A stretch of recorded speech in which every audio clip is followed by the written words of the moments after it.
Parang mas takot ako sa reaction ni Ate Dayan. Sa reaction ng mami ko. Ayun lang po. Ayun lang! Birthday sa inyo!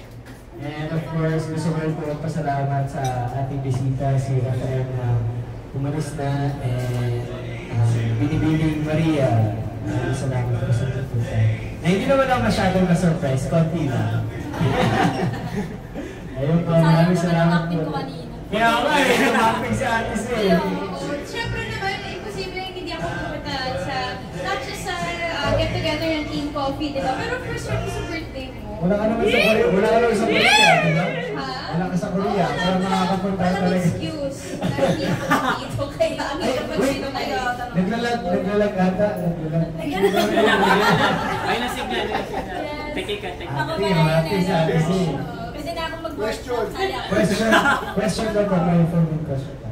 Anong reaction mo dun sa message? Birthday message ni sa Yan na! Ay, teka lang. Siyempre, ano po, kinig.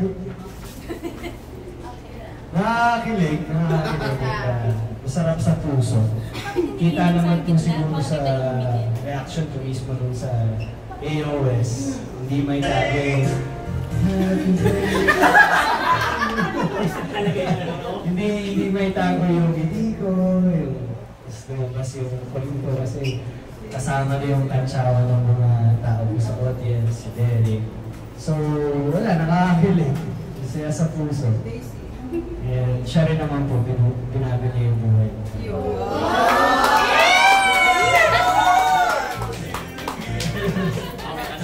Kaya po, ano pong reaction niyo? Yes, well ako naman, syempre of course, palagi ko naman din ipapaalala sa iyo at sa lahat kung how much you part 2 yung message. Part 2 pa. Baka mag-proud na naman ako dito. Oo, pero sobrang happy din ako na nandito ulit tayo lahat at nagsama ulit tayo lahat. Alam kong nakailang get-togethers na rin tayo na hindi kami magkasama ni Miguel kasi nga dahil si Miguel na nasa Korea for Running Man. Or yung last time na yung anniversary, di ba nagkasalakan si Miguel. So I'm so happy na magkasama ulit kami. And magkasama tayong lahat. So it's so good to see you all again. And to be complete again. Yes. Tama. Maraming salamat po sa pag-set up itong birthday na to. Na-surprise ako. Check na yan ha! Part 2 pa yung surprise po. Maraming salamat po, mahal na namin kayo. Salamat Miguel na-surprise ka. Salamat po ulit. Maraming salamat po. Grupi! Grupi tayo!